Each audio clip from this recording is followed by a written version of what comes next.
मध्य प्रदेश उपचुनाव को लेकर ताजा आंकड़े आ चुके हैं और मध्य प्रदेश की सभी 28 सीटों पर आज आपको महत्वपूर्ण और सटीक आंकड़े देने वाले हैं, क्योंकि मध्य प्रदेश की 28 सीटों के लिए वोटिंग खत्म हो चुकी है और हार जीत का फैसला 10 नवंबर को देखने को मिलेगा। लेकिन इससे पहले क्या कुछ आंकड़े यहां पर निकल के सामने आ रहे हैं, सभी 28 सीटों की आपको जानकारी देंगे, क्योंकि 28 सीटों पर वोटिंग खत्म हो चुकी है। कुछ सीटों को छोड़ दिया जाए तो बाकी सभी सीटों पर मतदान शांतिपूर्ण संपन्न हुआ और वोटिंग खत्म होने के बाद अब ये सवाल सामने है कि कौन बनने वाला है मध्य प्रदेश का अगला मुख्यमंत्री। क्या यहां पर कमलनाथ की वापसी होने वाली या फिर बरकरार रहेगी बीजेपी अगर बरकरार रहती है तो फिर बड़ा सवाल कि मुख्यमंत्री कौन बनने वाला है, नया मुख्यमंत्री। इस पर भी जो है खबर सामने आ रही है कि डॉक्टर नरोत्तम मिश्रा अगले मुख्यमंत्री मध्य प्रदेश के हो सकते हैं। इस पर बड़ी खबर आ चुकी है। तो मध्य प्रदेश की 28 सीटों में से बहुमत का आंकड़ा भी अब कम हो चुका है, क्योंकि बहुमत का आंकड़ा अब 115 रह चुका है, क्योंकि विधानसभा में एक और यहां पर कांग्रेस एमएलए ने रिजाइन दिया। इसके बाद अब बहुमत का आंकड़ा 115 हो चुका है।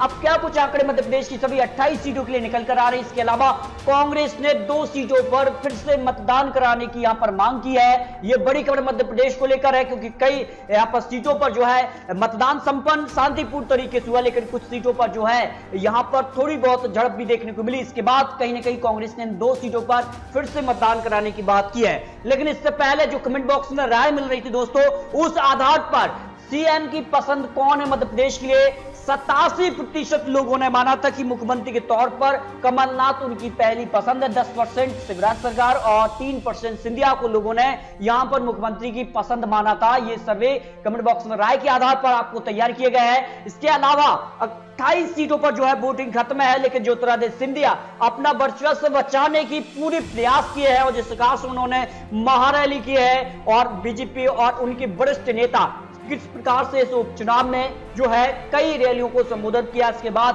क्या मध्य प्रदेश के लिए जनता ज्योतिरादित्य सिंधिया के समर्थकों के साथ जाएगी या फिर यहां पर कह सकते हैं कि कांग्रेस के साथ चली जाएगी। क्या कुछ आंकड़े यहां पर निकल कर सामने आ रहे हैं, इस पर आपको कुछ बड़े आंकड़े देने वाले हैं, क्योंकि ज्योतिरादित्य सिंधिया का भविष्य इन 28 सीटों पर टिका है। अगर ज्योतिरादित्य सिंधिया यहां पर हार जाते हैं तो फिर कहीं ना कहीं आने वाला भविष्य उनके लिए संकट भरा हो सकता है। लेकिन कई सीटों पर मायावती जी ने भी यहां पर चुनौती दी। इसके बाद क्या कुछ आंकड़े हैं, क्योंकि ग्वालियर चंबल ही महत्वपूर्ण क्षेत्र है, उस क्षेत्र में मायावती जी के भी अच्छे खाटे वोटर्स पाए जाते हैं। उस कारण से कुछ सीटों पर ग्वालियर चंबल की जो है त्रिकोणीय मुकाबला भी देखने को मिला है। यह भी बड़ी खबर यहां पर निकल कर आ रही है। ज्योतिरादित्य सिंधिया ग्वालियर डबरा विधानसभा सीट पर भी जिस प्रकार से हमलावर रहे थे और अपनी जबान पिछली थी, उससे कितना नुकसान बीजेपी को हो सकता है, यह भी अब आंकड़े निकल कर सामने आ रहे हैं। मध्य प्रदेश की 28 सीटों में से अगर बात करें तो ग्वालियर चंबल में सबसे ज्यादा 16 सीटों पर उपचुनाव था और उपचुनाव के लिए वोटिंग परसेंटेज यहां पर कम देखने को मिली है और इसका फायदा कांग्रेस को मिल सकता है। ये बड़े एक्सपर्ट मानते हैं कि बंपर वोटिंग जहां हो जाती है तो कहीं ना कहीं सत्ता पक्ष को इसका फायदा मिलता है और जानकार मानते हैं कि उपचुनाव के परिणाम सत्ता पक्ष में हमेशा आते रहे हैं। चाहे कर्नाटक के आपको रिजल्ट की बात करें या फिर हाल ही में जो उपचुनाव 2019 में हुए थे, उसमें भी जो है कहीं ना कहीं सत्ता पक्ष को फायदा मिलता है उस चुनाव के लिए। इससे बीजेपी को फायदा हो सकता है, लेकिन मतदान ग्वालियर चंबल में कम हुआ, इससे कांग्रेस को फायदा होने की संभावना यहां पर एक्सपर्ट ने रखी है। इसके अलावा मालवा निवाड़ की अगर बात करें तो यहां पर 7 सीटों पर उपचुनाव यहां पर कह सकते हैं वोटिंग समाप्त हुई है और यहां पर काफी अच्छा वोटिंग परसेंटेज दिखा है। इसमें अगर बात करें तो आगर विधानसभा सीट पर जो है यहां पर 83% तक मतदान हुआ है। बदनावर में भी 83%, हाट पिपलिया में भी यहां पर 83%, नेपानगर में भी अच्छा खासा यहां पर 75% मतदान हुआ है। यानी मालवा निवाड़ क्षेत्र में बीजेपी को फायदा होता नजर आ रहा है, जो एक्सपर्ट के आंकड़े हैं। अन्य क्षेत्र की बात करें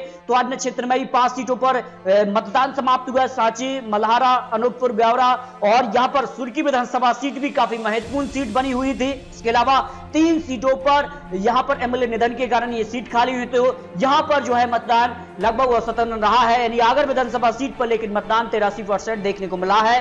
और यहां पर क्या कुछ आंकड़े इन 28 सीटों पर निकलकर सामने आ रहे हैं। सबसे पहले बात कर लेते हैं ग्वालियर चंबल की 16 सीटें, मुरैना, मेहगांव, ग्वालियर पूर्व, ग्वालियर, डबरा, बमोरी, अशोकनगर, आंबा, पोहरी, भांडी, सुमावली, करेरा, मुगावली, गोहद, दिमनी, जौरा, ये वो सीटें हैं जो ग्वालियर चंबल के क्षेत्र के अंदर आती हैं और यहां ज्योतिरादित्य सिंधिया का अच्छा खासा दबदबा है। 2018 विधानसभा में कांग्रेस ने 34 सीटें ग्वालियर चंबल में से यहां पर 27 सीटें हासिल की थी और बीजेपी को 20 सीटें यहां पर 2013 में, लेकिन 2018 में बीजेपी को सिर्फ 6 सीट ही हासिल हुई थी। यानी ग्वालियर चंबल में ज्योतिरादित्य सिंधिया ने एक तरफा लहर चलाई, लेकिन ज्योतिरादित्य सिंधिया अब बीजेपी के साथ आ चुके हैं। उसके बाद जनता का मन क्या रहा है, जनता के आंकड़े और जो एक्सपर्ट के आंकड़े रखे गए हैं उन आधार पर, और यहां पर जो है क्या कुछ आंकड़े बन सकते हैं। यहां पर जो एक्सपर्ट के आंकड़े हैं कि बीजेपी को ग्वालियर चंबल की 16 में से 5 सीटों पर जीत हो सकती है, कुछ सीटें प्लस या माइनस हो सकती है, 5 सीटों पर प्लस या माइनस, यानी यहां पर गिरावट भी देखने को मिल सकती है और कुछ सीटें ऐड भी हो सकती हैं, लेकिन औसतन इनको 5 सीटें मिलती नजर आ रही हैं इन 16 सीटों के अंदर।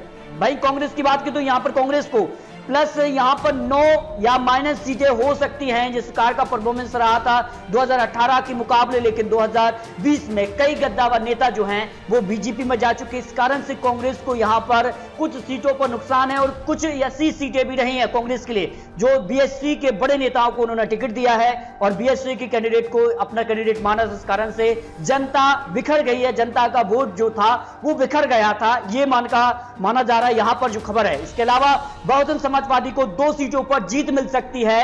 यहां पर जो बड़ी खबर है कि 2 सीटों पर, यानी कि 0 से 2 सीटों पर बहुजन समाजवादी पार्टी जो है उसको जीत मिल सकती है। ये क्षेत्र उनके लिए काफी महत्वपूर्ण है और अगर वो उनको 2 सीटें मिल जाती है तो फिर निर्णायक भूमिका में आ सकते हैं। 2018 की तरह एक महत्वपूर्ण भूमिका बीएसपी अदा कर सकती है यहां पर मध्य प्रदेश की 28 सीटों के लिए। अगली विधानसभा सीटों की बात करें तो मालवा निमाड़ क्षेत्र की 7 सीटें आ जाती है। सुबासारा, मांदाता, सांबेर, आगर, बदनावर, हाट पिपलिया, नेपानगर, ये महत्वपूर्ण सीट है क्योंकि यहां पर जो है बीजेपी को बढ़त मिलती नजर आ रही है, क्योंकि जिस कार से यहां पर मतदान हुआ है, आगर विधानसभा सीट बीजेपी एमएलए निधन के कारण खाली हुई थी, तो यहां पर भी 83% मतदान हुआ। बदनावर, हाट पिपलिया, ये वो कुछ महत्वपूर्ण सीटें रही हैं जहां पर मतदान ज्यादा परसेंटेज रहा है। इसका फायदा सत्ता पक्ष को हो सा नजर आ रहा है जो आंकड़े हैं। तो यहां पर अगर बात करें 7 में से 3 प्लस या माइनस सीटें बीजेपी को यहां पर होती नजर आ रही है, जबकि 4 प्लस या माइनस सीटें यहां पर कांग्रेस के पक्ष में जाती नजर आ रही हैं। ये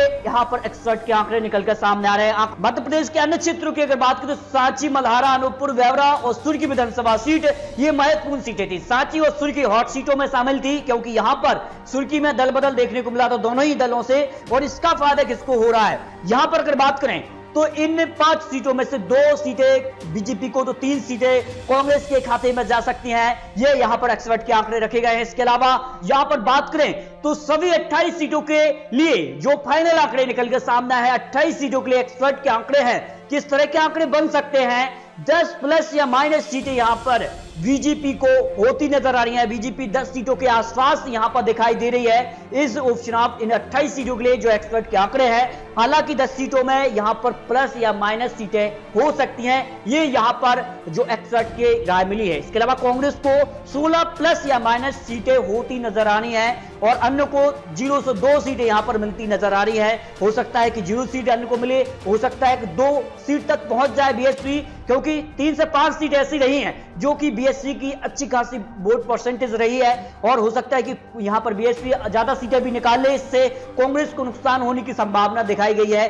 तो ग्वालियर, चंबल और अन्य क्षेत्रों पर आपको महत्वपूर्ण जानकारी दी है। आपको यहां पर जो वोटिंग परसेंटेज है उसके आंकड़े दिए हैं, इसके अलावा 61 के आंकड़े रखे गए हैं। और 2018 में जिस प्रकार का बहुमत मिला था कांग्रेस के लिए, क्या 2020 उपचुनाव में मिल पाएगा? ये तो आपको फाइनल रिजल्ट 10 नवंबर को ही देखने को मिलेंगे। तो दोस्तों आपको क्या लगता है मध्य प्रदेश की इन 28 सीटों में से किस पार्टी को कितनी सीट मिल सकती है? इस पर अपनी राय कमेंट बॉक्स में रखिए। और महत्वपूर्ण जानकारी एक एक सीट पर भी आपको बहुत जल्द जो है नया सर्वे भी देने वाले, एग्जिट पोल के आंकड़े भी बहुत जल्द आने वाले हैं। तो उसके लिए अभी चैनल को सब्सक्राइब कीजिए ताकि आपको वो महत्वपूर्ण 28 सीटों पर एक एक सीट पर आपको कि किस सीट पर कौन यहां पर किस पर भारी नजर आ रहा है, इस पर महत्वपूर्ण जानकारी देने वाले हैं।